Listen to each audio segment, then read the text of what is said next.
Hola, hola. Estamos haciendo aquí panelistas ya a los protagonistas de este lunes, de este bonito lunes, inicio de semana. La voz de residente en su especialidad de anestesiología. Hoy tenemos un gran invitado, ahorita lo doy presentación. Quiero primero hacer los coanfitriones. También quiero saludar a la gente que ya se está conectando con nosotros. Muchas gracias a ustedes, a Gutiérrez Manzanares, a Ivette Sánchez, Irma Ormelia Mesa Cortés, Laura Beltrán, Lilia Araceli, a la doctora Rocío Hernández, Rubén Rafael Cruz, también está con nosotros Yoli García. Muchas gracias a todos ustedes por conectarse. Son los que le dan vida a este programa. Nosotros somos una herramienta, queremos ser su voz, pero sin su participación esto no sirve de nada. Y por lo mismo, los quiero invitar a que participen, primero comentándonos desde dónde nos ven. Generalmente tenemos mucha gente de Guerrero, y hoy que tenemos un doctor que se desenvuelve por allá, me imagino que va a haber bastantitos. Entonces, díganos desde dónde nos saludan, desde dónde nos ven. De Guadalajara me comentan, acá también estamos en otras plataformas donde también nos pueden ver.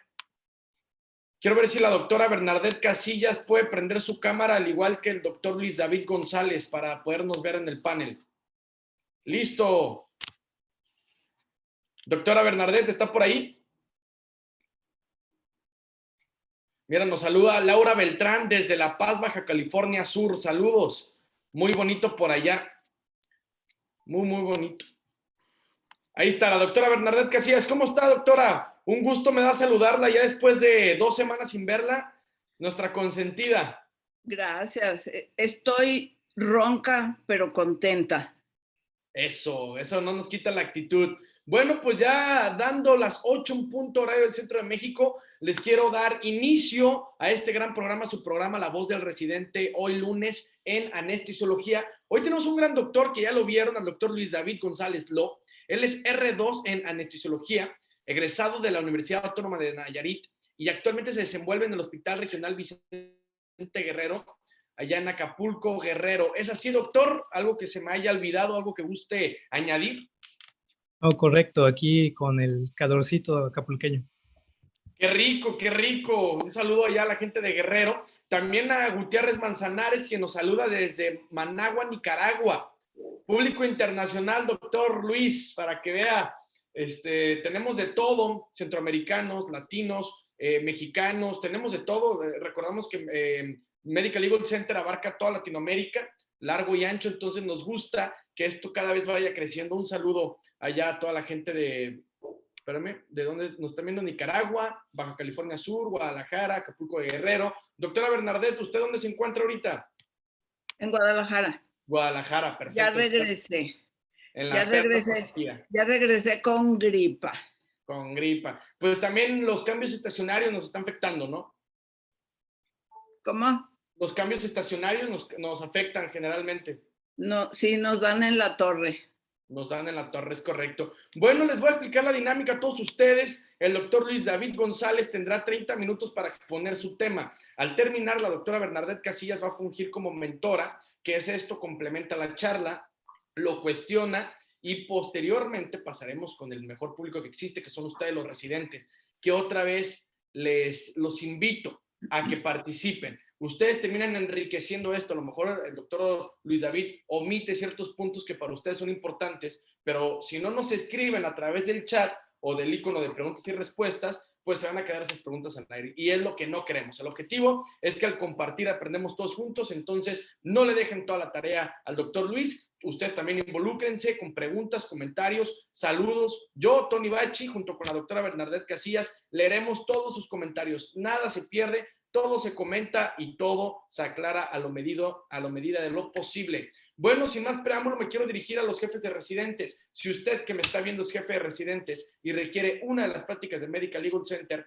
ya sea para una capacitación o algún tema médico legal, no duden en contactarnos y solicitarla sin costo alguno al correo atención.mlc@gmail.com.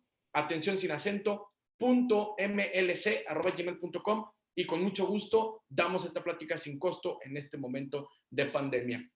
Los invito también a que nos sigan en Facebook, La Voz del Residente, Instagram, La Voz del Residente, y todo lo que se suba en esta exposición se va a subir a YouTube. Nos busques como Medical Legal Center y así de fácil, así de sencillo nos encuentras para que puedas compartir este contenido a tus amigos y familiares. Sin más preámbulo, doctor Luis David, ¿está listo? Listo.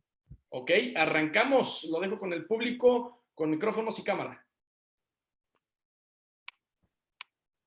Bueno, espero escucharme bien porque tengo el ventilador aquí a un lado, porque pues aquí en Acapulco siempre hace calor, nunca hace frío. Fuerte y claro, no se preocupe. Muchas gracias.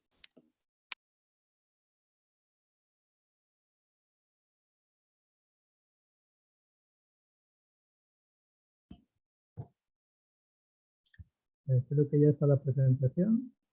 Ahí se ve bien. Sí, es correcto. Bueno, mi tema en sí es sobre las respuestas fisiológicas y fisiopatológicas a la intubación.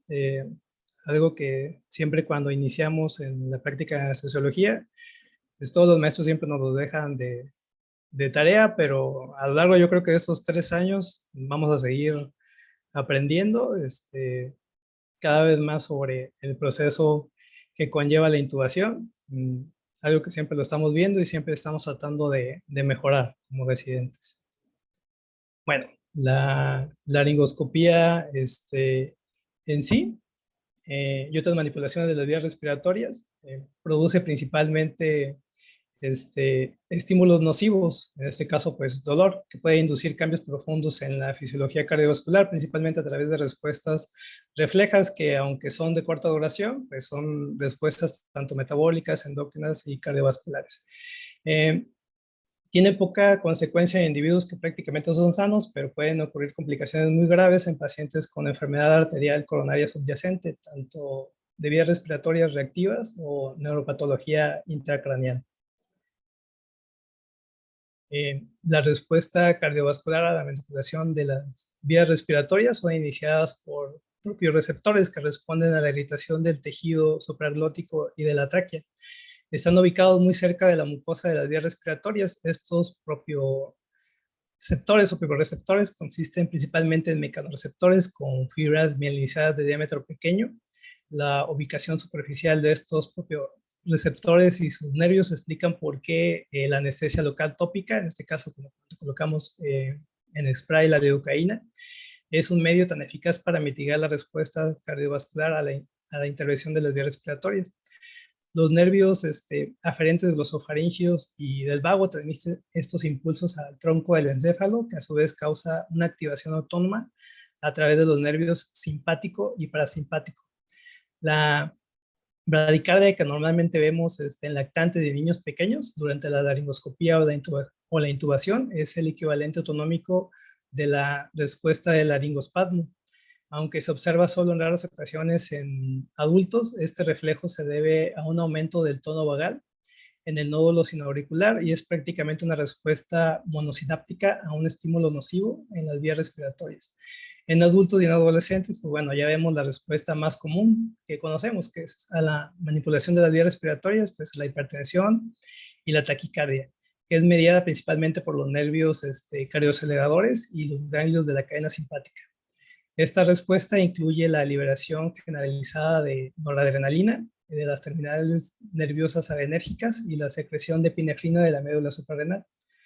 Además de la activación del sistema nervioso autónomo, la laringoscopía y la intubación endotraqueal dan como resultado la estimulación del sistema nervioso central.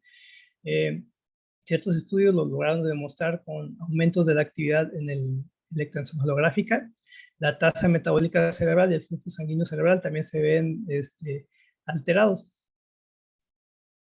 En pacientes con distensibilidad intracraneal comprometida, el aumento del flujo sanguíneo cerebral puede resultar en presión intracraneal aumentada o elevada, que a su vez puede resultar en herniación del contenido cerebral y, pues bueno, a la larga nos puede comprometer el estado neurológico del paciente.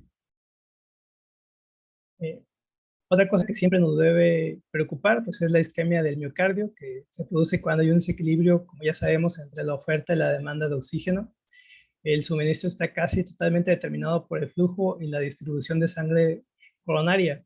De ello se deduce entonces que las respuestas neuroendocrinas a la manipulación de las vías respiratorias, como ya lo mencioné siempre, que es la taquicardia y la hipertensión, puede dar lugar a una variedad de complicaciones en pacientes con enfermedad cardíaca. La principal de ellas es lo que ya le mencioné, la isquemia del miocardio. Este conjunto de circunstancias es responsable de episodios de depresión electrocardiográfica, principalmente cuando vemos una disminución del segmento CT y un aumento de la presión arterial diastólica de la arteria pulmonar, que puede observarse cuando se realiza la intubación en pacientes con arteriosclerosis. En ocasiones estos episodios pues, nos logran decir o presagian la aparición de un infarto de miocardio perioperatorio. Sin embargo, no se ha demostrado que los episodios isquémicos breves, cuando son menores de 10 minutos, logramos observar o son evidenciados por el electrocardiograma por el segmento CT, como los que pueden experimentar durante la manipulación de las vías respiratorias, se correlacionan con un infarto del miocardio postoperatorio. Pero si estos cambios se logran observar durante más de 20 minutos o duraciones acumuladas de más de una hora, pues parecen ser un factor importante asociados con resultados cardíacos perioperatorios adversos. Y bueno, otro punto importante, pues que en pacientes con alteración de la autorregulación cerebral, en este caso un paciente con traumatismo cardioencefálico, un accidente cerebrovascular o inclusive con neoplasias, la tendencia normal del flujo sanguíneo cerebral a permanecer constante en el rango que ya conocemos, que es de 50 a 150 mililitros de mercurio, está alterada. Cuando la intubación traqueal provoca un aumento de la presión arterial, pues se produce un marcado aumento del flujo sanguíneo cerebral y del volumen sanguíneo cerebral, lo que a su vez puede provocar pues, peligrosos aumentos de la presión intracraneal. Este efecto se ve magnificado por el hecho de que los estímulos nocivos, como la manipulación de la vía respiratoria, provoca, pues, ya lo mencioné, aumento del flujo sanguíneo cerebral, aumento de la presión, provocando ocasionalmente pues, aumentos profundos de la presión intracraneal. Por ejemplo, en esta gráfica que podemos observar, es una gráfica que, o más dicho, un estudio que realizaron en un paciente con un pequeño tumor cerebral. Cuando se realizó la laringoscopía, pues, se observa respuesta mínima en cuanto a la presión intracraneal, que solamente se ve como un salto. Ya después va disminuyendo gradualmente cuando pues empieza a funcionar la autorregulación normal de cerebrovascular. En cambio, la presión o la PAM, pues tiene un aumento que al final viene siendo gradual, no disminuye. Y bueno, pero ¿cómo podemos prevenir en cuanto a las respuestas cardiovasculares? Como regla general, las respuestas cardiovasculares, pues las maniobras de las vías respiratorias se pueden minimizar limitando la estimulación del propio receptor de las vías respiratorias. Primero, comenzando con la manipulación de la laringe misma.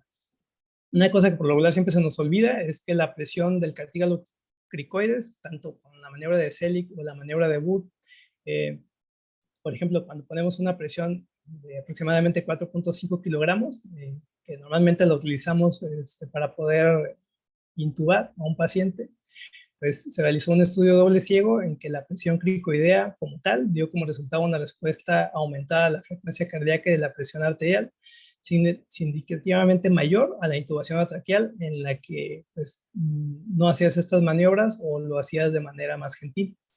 Este efecto poco reconocido de la presión cricoidea, que debe considerarse al estimar la relación riesgo-beneficio de este procedimiento en pacientes individuales o según el riesgo que nosotros veamos en el paciente.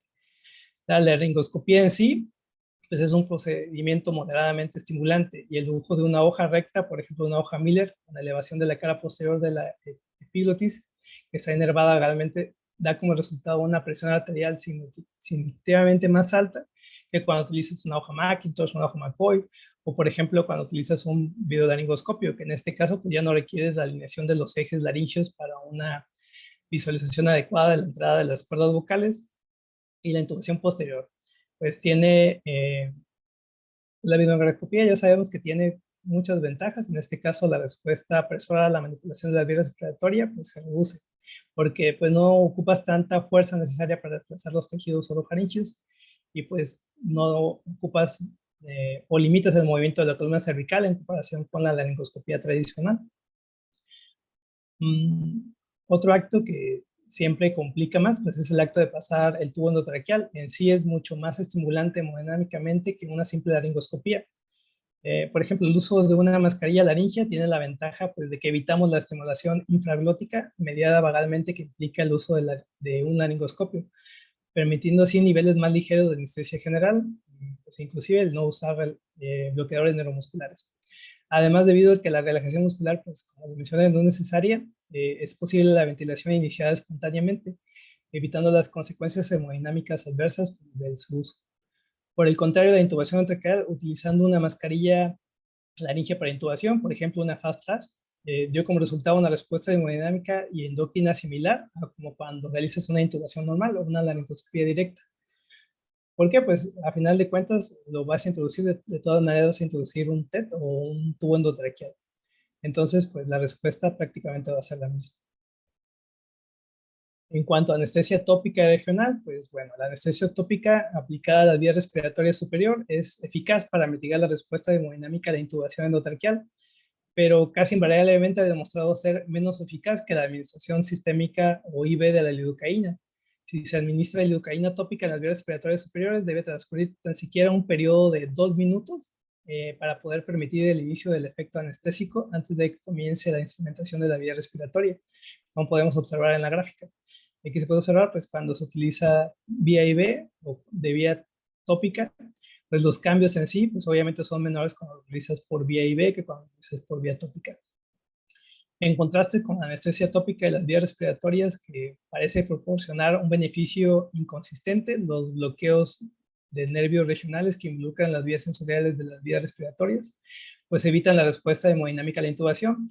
El nervio laringeo superior, que inerva pues la superficie superior de la laringe, y el nervio glosofaringeo, que inerva la orofaringe, pues bueno, si depositamos cierta cantidad de anestésico local en cada cuerno del hueso ovoides, pues podemos bloquear el nervio laringeo superior, y el bloqueo del nervio glosofaringeo en los pilares amigdalinos, pues bueno, pues distribuimos cierta cantidad de lidocaína anestésico, pues potencia este efecto al disminuir el estímulo de la laringoscopía. Sin embargo, las superficies inferiores de la laringe y la tráquea pues requieren anestesia tópica porque están inervadas por el nervio laringeo recurrente y el vago porque que no pueden bloquearse directamente. Con la combinación anterior, bueno, pues tanto de anestesia tópica como anestesia regional, pues los pacientes despiertos muestran poca respuesta cuando se inserta un tubo endotraqueal. En cuanto a agentes intravenosos, pues el propofol, los barbitúricos y las benzodiazepinas pues, se asocian con una hipotensión profunda, dosis dependiente que suprimen la respuesta hemodinámica y de la pica de la intubación. En el caso del etomidato, que pues, es el medicamento que en sí pues se refiere que la dosis eficaz para bloquear la respuesta cardiovascular de intubación puede identificarse mediante un patrón de supresión de estallidos en el electroencefalograma, lo que indica una depresión cerebral bastante profunda, pues lo que nos quiere decir que el etomidato mantiene la presión arterial a niveles tan profundos de anestesia que es probable que sea el único agente que tenemos actualmente que por sí solo puede lograr la supresión de las respuestas cardiovasculares sin producir primero hipotensión arterial indebida y compromiso de la perfusión coronaria y cerebral, aunque obviamente ya sabemos que no sería para todos los pacientes. En cuanto a los opioides, que son los ayudantes que se administran con mayor frecuencia, además de otros agentes intravenosos o inhalados para facilitar la inducción de la anestesia y la posterior manipulación de las vías respiratorias, según estudios o informes hechos por Bennett y Stanley, luego por otros investigadores, es posible que el fentanilo no alcance su efecto máximo en el sistema nervioso central hasta 10 minutos después de la inyección intravenosa en bolo. El fentanilo en sí parece mitigar las respuestas hemodinámicas de manera escalonada, que utilizas a dosis de 2 microgramos por kilo IV, administrados varios minutos antes de la inducción, solo previnieron parcialmente la hipertensión y la taquicardia durante una secuencia de intubación rápida con tiopental y succinilcolina. En cambio, en situaciones en las que podías colocar dosis de 6 microgramos por kilo de peso, fue considerablemente más eficaz. Chen y colaboradores informaron una supresión casi completa de la respuesta hemodinámica de intubación con 11 y 15 microgramos por kilogramo de fentanilo IV, mientras que dosis inclusive mucho más altas, que obviamente no utilizamos en la mayoría de los pacientes, que ya serían de 30 a 75 microgramos por kilo, pues permitieron prácticamente una respuesta muy ocasional a la intubación. Sin embargo, dosis que previenen la respuesta de hemodinámica de intubación, el fentanilo no es un agente de acción corta, como ya sabemos, y el riesgo de presión respiratoria postoperatoria pues, es más prolongado y se debe sopesar o debemos de pensar más en las ventajas que nos podía dar o las desventajas que nos podía dar la estabilidad cardiovascular preoperatoria. Bueno, pues con este riesgo en mente se ha observado que el pretratamiento con 2 microgramos por kilo de fentanilo administrado, como ya les mencioné, 10 minutos antes de la intubación durante una infusión, con una infusión de propofol, suficiente para reducir el índice biespectral a 45, pues evitó un aumento significativo tanto de la frecuencia cardíaca como de la presión arterial. Y bueno, pues se observaron resultados similares cuando se realizó la intubación después de la administración de fentanilo a 2 microgramos por kilo dosis en bolo y con propofol de 2 a 3.5 miligramos por kilogramo.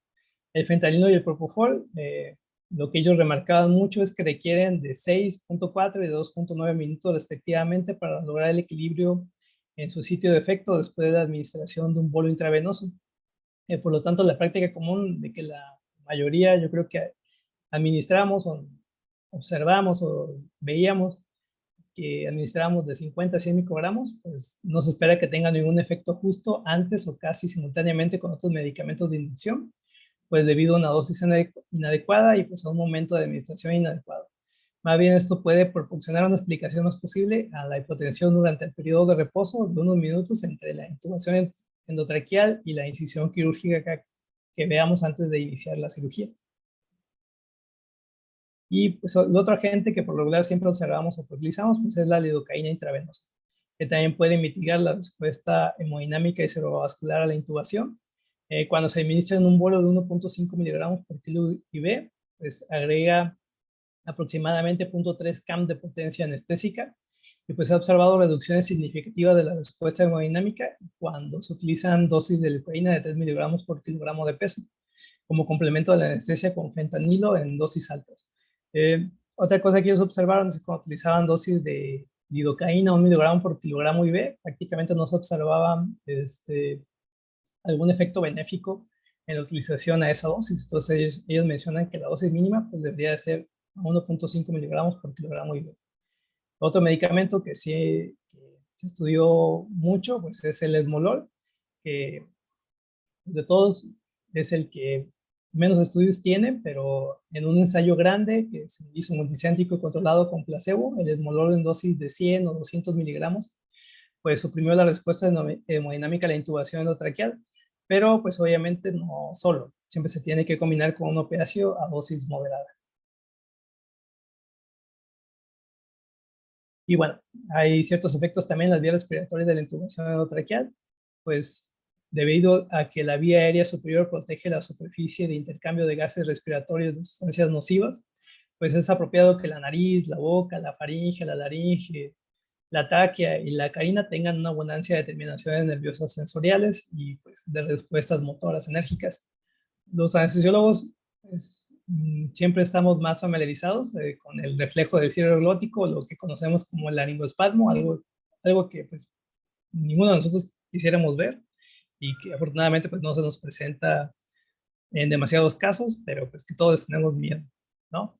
Pues bueno, las vías aferentes para el laringoespasmo y las respuestas cardiovasculares a la intubación endotraqueal son iniciadas por el nervio glosofaringeo de la epiglotis y por el nervio vago cuando la estimulación ocurre desde el nivel de la epiglotis posterior hacia las vías respiratorias inferiores.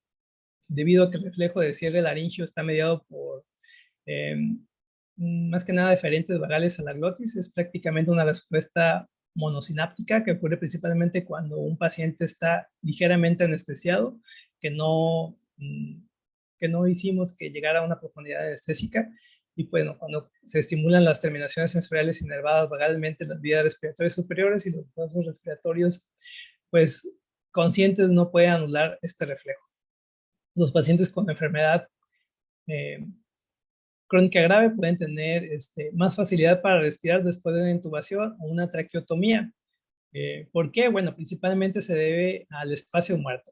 El espacio muerto anatómico extratorácico normal, que se hizo basado en mediciones de cadáveres, está entre 70 y 75 mililitros. Perdón. Por ejemplo, un tubo endotraqueal que tiene un diámetro interior de 8 milímetros y de 25 centímetros de longitud, pues tiene un volumen aproximado de 12.6 mililitros. Por tanto, la intubación daría lugar a una reducción del espacio muerto de aproximadamente 60 mililitros. Por eso es que mejora, pues en cierto aspecto, o es más beneficioso en ciertas comorbilidades. Y bueno, todos los anestesiólogos, o la mayoría, saben muy bien que la mayoría de los pacientes anestesiados se puede mantener una ventilación adecuada con un tubo de tan solo 6 milímetros de diámetro.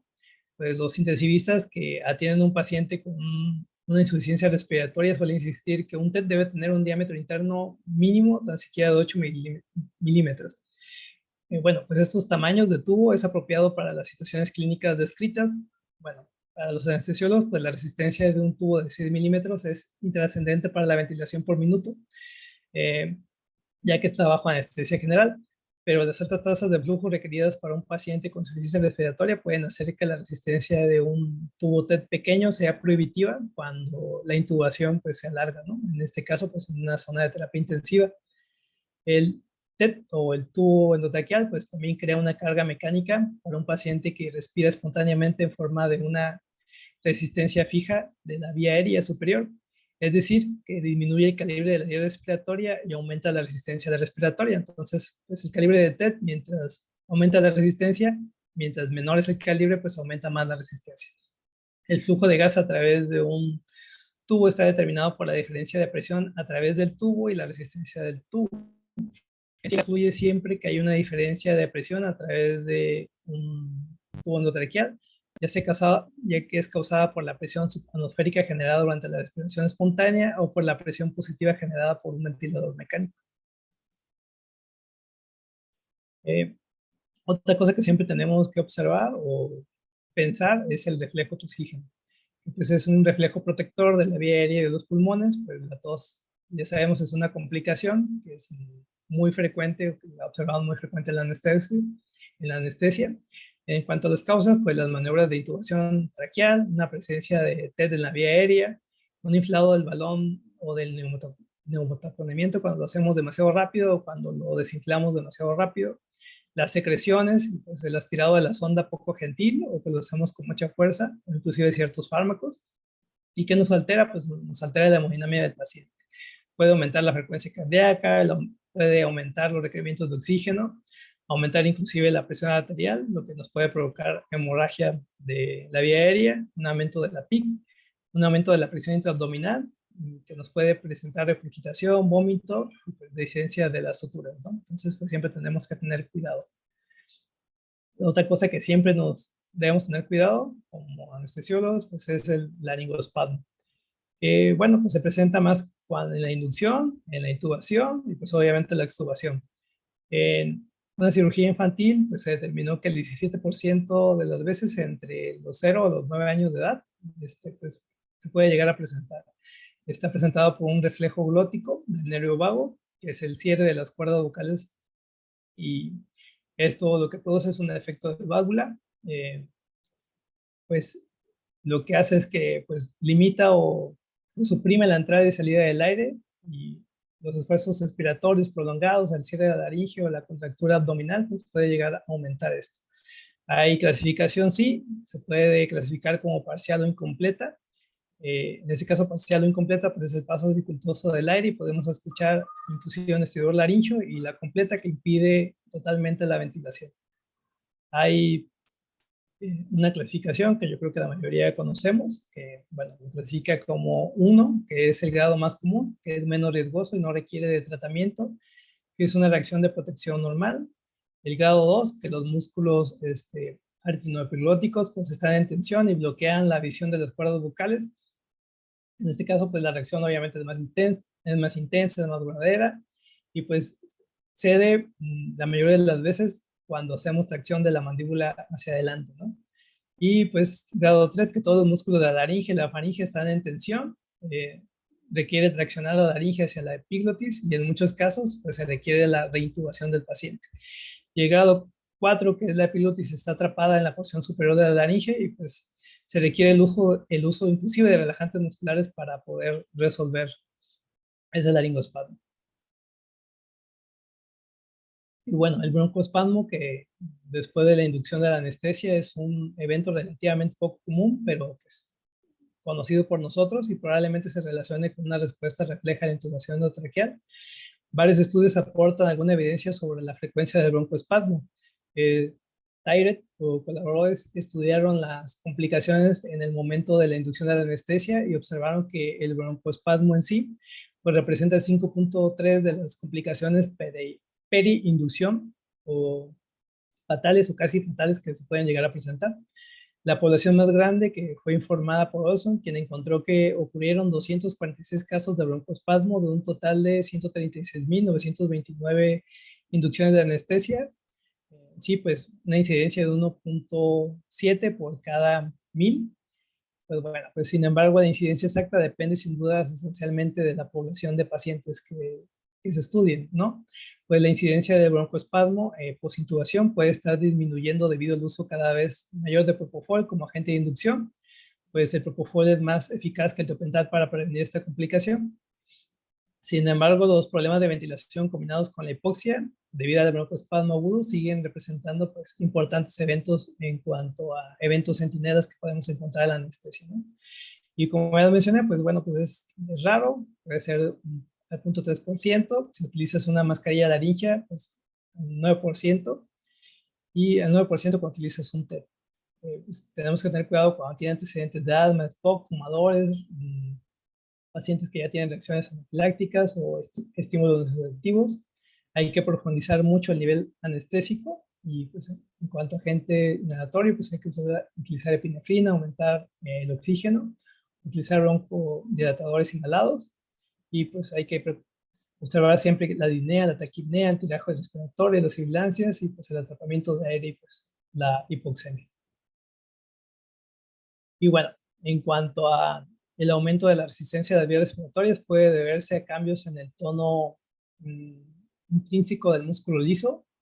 Puede presentarse edema de las vías respiratorias o secreciones intraabdominales. Estos factores a su vez están controlados por una serie de eventos intracelulares y extracelulares, incluyendo factores pues, neuronales y hormonales. Se cree que estos cambios rápidos en el calibre de las vías respiratorias después de la instrumentación de las vías respiratorias son el resultado de, en gran parte, de la activación del sistema nervioso parasimpático del músculo liso de estas vías respiratorias. La inervación colinérgica predomina en las vías respiratorias centrales más grandes, con nervios eferentes que surgen en los núcleos pues, vagales del tronco encefálico y pues hacen sinapsis con los ganglios de las paredes de las vías respiratorias. Los nervios parasimpáticos pues, ganglionares liberan acetilcolina, lo que activa los receptores muscarínicos en el músculo liso de las vías respiratorias que pues, provocan la constricción del músculo liso. Estas respuestas pues, pueden bloquearse mediante un bloqueo muscarínico utilizando agentes anticolinérgicos sistémicos o inhalados. Pues la intubación endotraqueal en sí también puede inducir broncoespasmo a provocar la tos, como ya lo había mencionado. La tos reduce el volumen pulmonar, lo que a su vez aumenta notablemente la broncoconstricción en respuesta a ciertos estímulos. El paciente con vías respiratorias reactivas conocidas, pues la prevención de la tos en el momento de la intubación endotraqueal mediante el uso de, pues como ya lo mencioné, nivel más profundo anestésico o de relajante muscular puede ayudar a minimizar la probabilidad del broncoespasmo.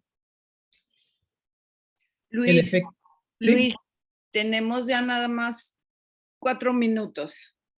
Ah, ok. Me apuro entonces. Gracias. El efecto de la intubación endotraqueal sobre la capacidad residual funcional ha sido objeto de considerable controversia. Los intensivistas conocen bien a los pacientes que se recuperan de una insuficiencia respiratoria en los que la oxigenación mejora después de la extubación y pues la mejora se ha atribuido a lo que conocemos como la PIP fisiológica, la presunción de que una pequeña presión positiva normalmente creada por la glotis y que esto conduce a respirar un volumen pulmonar más alto. Pues se supone que un TED o un tubo elimina la barrera glótica, por lo tanto puede reducir el volumen pulmonar. Sin embargo, nunca se ha documentado la existencia de presión intratraqueal positiva y en un estudio de voluntarios que se sometieron a intubación despiertos no se pudo medir ningún cambio constante en la capacidad residual funcional.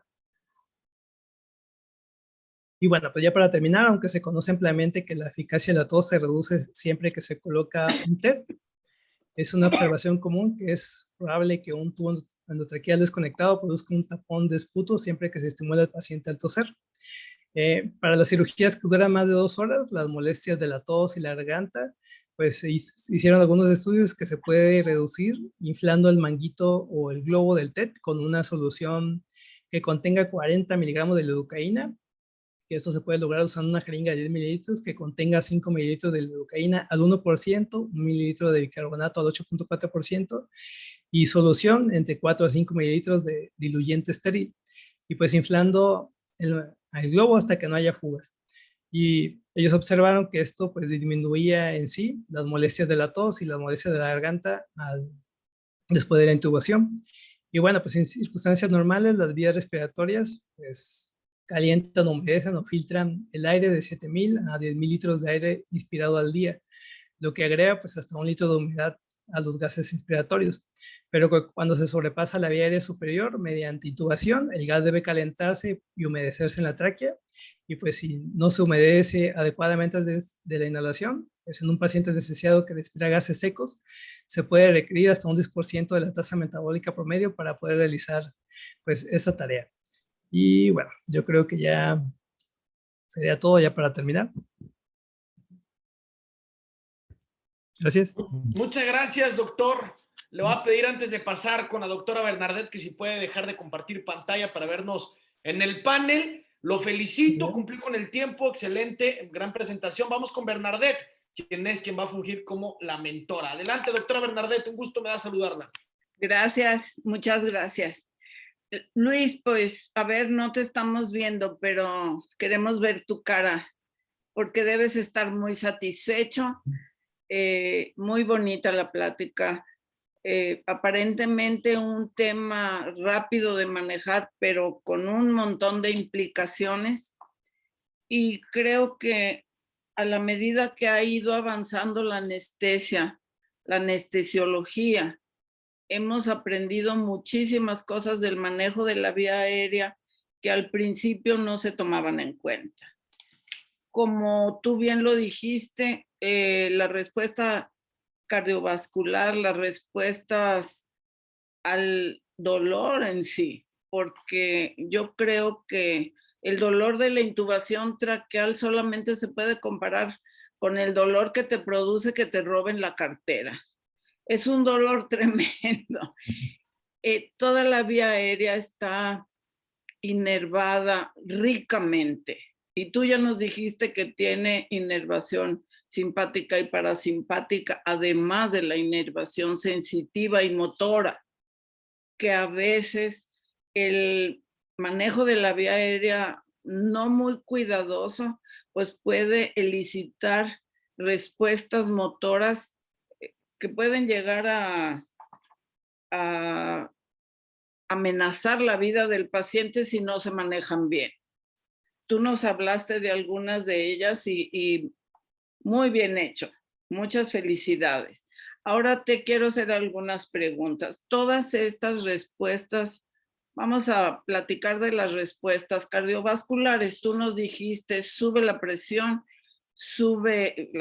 arterial, sube la frecuencia cardíaca. Esto puede llevar incluso a un aumento muy significativo de la presión intracraneal. No nos dijiste por qué. ¿Qué pasa en el organismo humano cuando le ponen un tubo en la tráquea? Que estarás de acuerdo conmigo que nadie nace con un tubo en la tráquea, ¿verdad? Bueno, ya tenemos nuestro propio tubo que es la tráquea. Todas las estructuras respiratorias, repito, están ricamente inervadas y responden a un objeto extraño. Responden desde la laringoscopía, antes de que toquen la tráquea. Nadie la está tocando, pues hay respuesta. ¿Qué es lo que se produce en el organismo que causa esta taquicardia, hipertensión arterial y demás respuestas a la presencia de un tubo extraño en la garganta y luego en la tráquea? A ver, lo que entendí es que, bueno, pues principalmente, como ya lo mencionó, pues es el dolor. Y entonces, ¿qué sucede cuando hay dolor? ¿Cómo responde el organismo? Pues, bueno, mencionó usted, prácticamente aumenta la presión arterial, hay taquicardia, y pues en pacientes que ya tienen pues comprometida la autorregulación cerebral, pues la tendencia normal de regular el flujo sanguíneo cerebral pues da en unas presiones que están entre 50 a 150 mililitros de mercurio, y pues cuando realizamos la intubación pues provoca un aumento de la presión arterial, que pues sí, si aumentas la presión arterial pues aumenta el flujo sanguíneo cerebral, y el volumen sanguíneo cerebral pues lo que hace es que aumenta la presión intracraneal. Correcto, está 10 y nota, pero ¿cuáles son los mediadores? Que no los mencionaste y es muy importante porque de ahí se derivan el uso. Sí mencionaste algunos medicamentos, pero ¿qué es lo que sucede en el organismo? Me duele, me están tocando aquí, me están abriendo la boca, están poniendo algo en mi garganta y luego algo en mi tráquea, lo cual es muy doloroso. Ajá. ¿Y cuáles son los mediadores de esa respuesta? ¿Está hablando de los neurotransmisores? A ver. Yo creo que ¿está Dime. hablando de los neurotransmisores o está hablando pues ya en sí de los nervios en sí? Por eso, Ellas pero serían las respuestas vagales, pues pues aumentan, mira, pues hay sí, liberación generalizada de noradrenalina, de las terminaciones nerviosas exactamente, adrenérgicas, exactamente. hay aumento de las, pues eso aumenta prácticamente todo. Claro, claro. Todas las catecolaminas se liberan ante el estímulo doloroso y ellos son las responsables de la taquicardia, de la hipertensión. Por eso tú dijiste, sí, que el etomidato bloqueaba esa respuesta, porque ¿qué hace el etomidato? ¿Qué tipo de medicamento es? ¿O qué es lo que produce que suprime esta respuesta de catecolaminas y suprime los cambios cardiovasculares? Claro, prácticamente el etomidato pues lo que hace es que mantiene, hemodinámicamente es el más estable. ¿Cómo lo explico? Así como si fuera niña de kinder. Tiene que ver con la suprarrenal, Luis. Sí, exacto. Pues de hecho prácticamente suprime, claro, pues, ¿cómo lo digo? Bueno, creo que ya me perdí, pero pues sí, tiene que ver con las suprarrenales, pues prácticamente inhibe pues, la respuesta suprarrenal. La liberación de catecolaminas. Ahora, no está libre de complicaciones, ¿no? No. Porque con una sola dosis de etomidato puedes producir depresión suprarrenal y después ya no hayas cómo subirle la presión a ese paciente. Ajá, exacto, pues por eso lo mencioné, que pues no era para todos los pacientes, sino que en cuanto a los que ellos habían estudiado, pues era el medicamento que pues ellos mencionaban que era el que tan solo usando el etomidato, pues era con el que podrías eliminar pues las respuestas cardiovasculares, pero no era el mejor para usarlo. No, desde luego que no estoy de acuerdo contigo. También si bloqueamos tópicamente todos los nervios que podemos bloquear, ¿qué pasa con la respuesta cardiovascular de estar inyectando? Por ejemplo, en algún tiempo se usó la lidocaína transtraqueal, lo cual producía un acceso muy importante de tos. Ajá. Y sí se quedaba, al ratito ya estaba anestesiada la vía aérea, pero ese solo hecho de andar manejando los nervios también produce respuesta cardiovascular. Sí, también inclusive pues el inyectar también te produce dolor a final de cuentas. Claro, entonces si podemos utilizar una mascarilla laringea, bueno, vamos a disminuir mucho la respuesta. No la vamos a anular solamente con la mascarilla. Bueno, tú hablaste del flujo dependiendo del tubo, como por un lado nos ahorramos o le damos más ventilación pulmonar al paciente al disminuir el espacio muerto, siempre y cuando el tubo lo tengamos a una longitud adecuada, porque cuántas veces hay un paciente chiquito o chaparrito con muchos centímetros de tubo por fuera de su boca, eso aumenta el espacio muerto. Nosotros estamos pensando que lo disminuimos, pero debemos tener una buena longitud, si no, el efecto va a ser el contrario, ¿no? Entre otras complicaciones que tú mencionaste muy adecuadamente de la intubación, es el laringoespasmo, que es más común en niños, ¿no? Sí. En niños es más común que aparezca, sobre todo a la extubación. Quizá yo le añadiría que este laringoespasmo puede ser capaz de producir incluso edema agudo pulmonar por el esfuerzo inspiratorio contra la glotis cerrada. Entonces es muy importante que si nosotros vemos que el paciente hace laringoespasmo, lo tenemos que romper. Porque el paciente se puede infartar ahí o puede hacer un edema agudo pulmonar por presión negativa, que en un paciente viejo o en un paciente con problemas cardiovasculares previos, pues no le va a ir bien. No le va a ir bien con esa complicación. Y por último, me gustaría también que te acordaras un poquito qué le pasa al movimiento ciliar del recubrimiento de la vía aérea superior con el tubo y con los gases fríos. Sí, pues prácticamente los detienes o los mantienes inmóviles si lo haces. Así es, se quedan paralizados los cilios. Entonces, por eso es muy importante humedecer, como tú bien dijiste, el aire del aparato de anestesia, ¿no? Que sea húmedo y tibio hasta donde sea posible. Sí. No todos los aparatos cuentan con su humidificador y su fuente de calor, ¿no?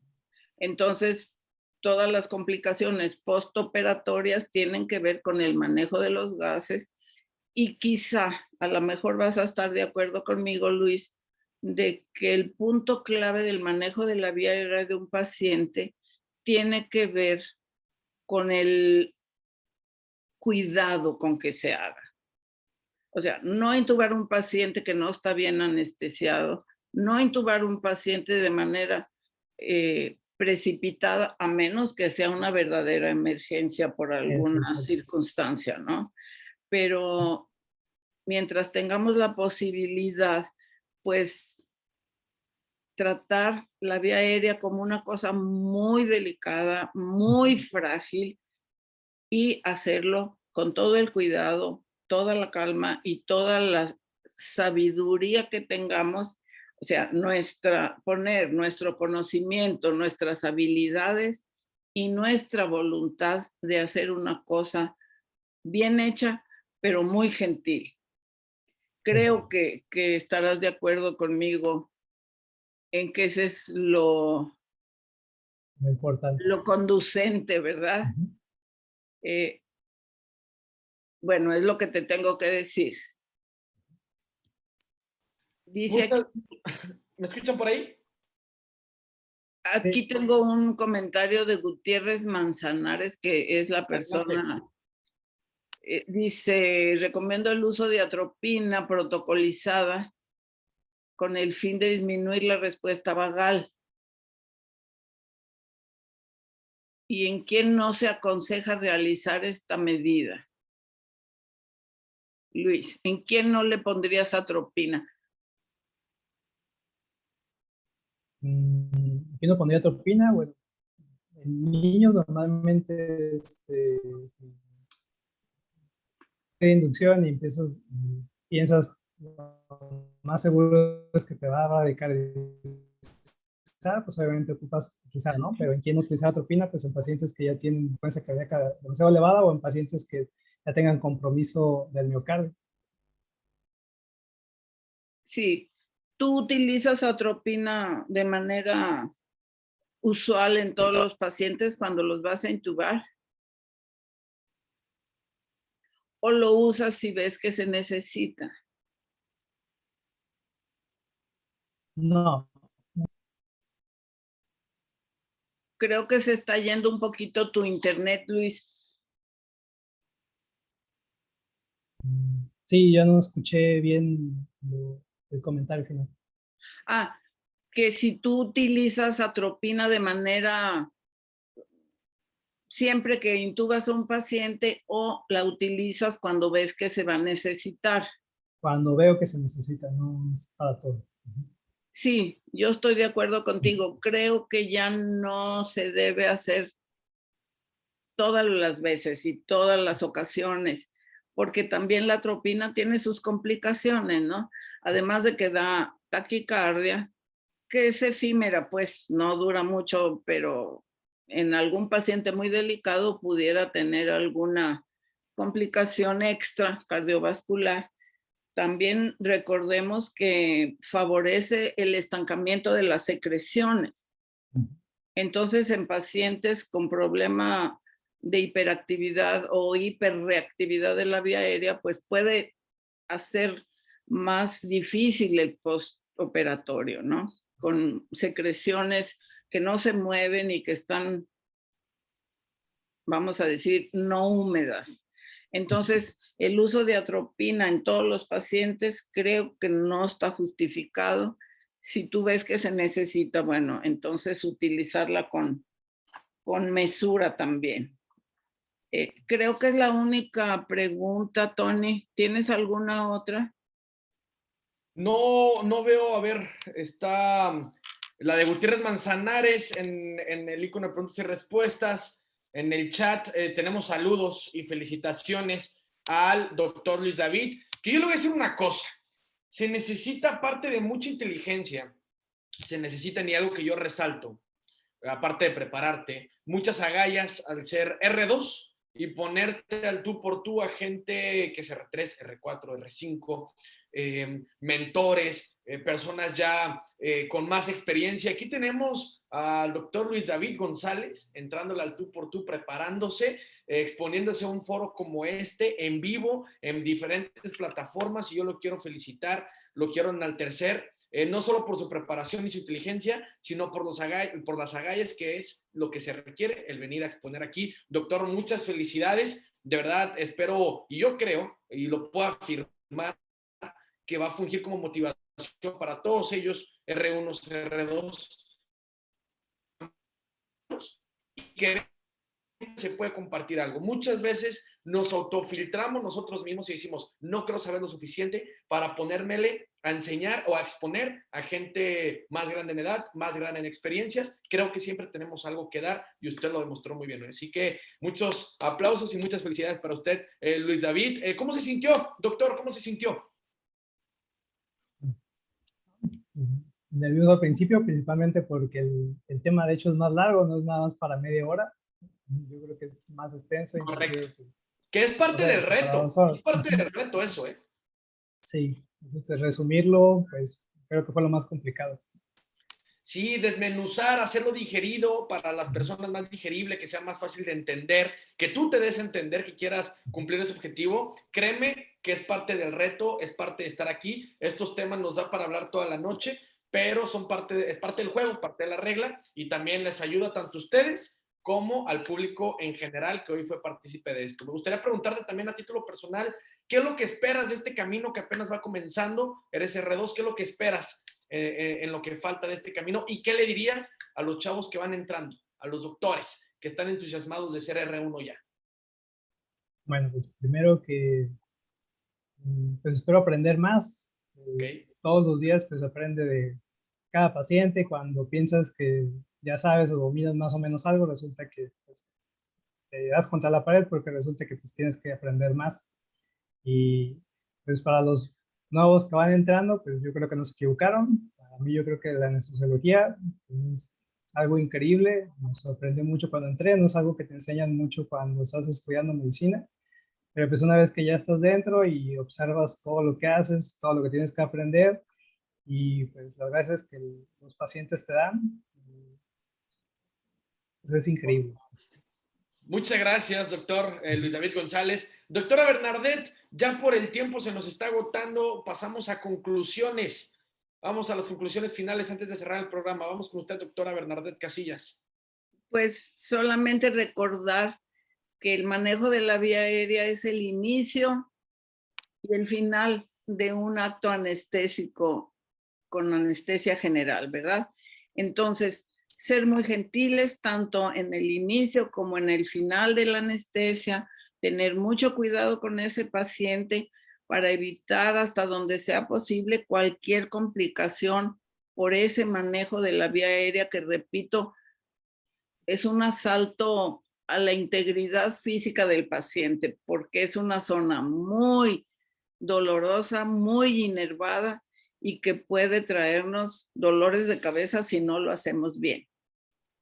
Correcto. Muchas gracias, doctora Bernardet. Qué bueno tenerla de vuelta. Ya nos vamos a estar viendo más seguido todos los lunes. Me da gusto que esté por aquí en este espacio. Muchas gracias. Doctor Luis David, ¿algo que guste añadir ya para cerrar el programa?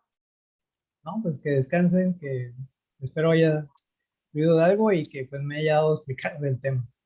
No, Vamos a todos. sirvió de mucho. Gracias a todos por acompañarnos, que tengan un excelente inicio de semana, que lo hayan empezado con el pie derecho. En caso de que no, pues apenas va empezando. Tenemos el martes, miércoles, jueves y viernes para seguir intentando, seguir aprendiendo. Y finalmente los jefes de residentes, ahí está Medical Legal Center para alguna capacitación o resolver algún tema médico legal que siempre pasa y está a la orden del día. Está atención.mlc@gmail.com, atención sin acento, .mlc@gmail.com, y aprovechen que hay una plática gratis en este momento que estamos en pandemia. De mi parte es todo. Yo soy Tony Bachi. Nos despedimos, no sin antes recordarles que al compartir aprendemos todos juntos. Nos vemos. Muchas gracias. Buenas noches. Gracias. Gracias.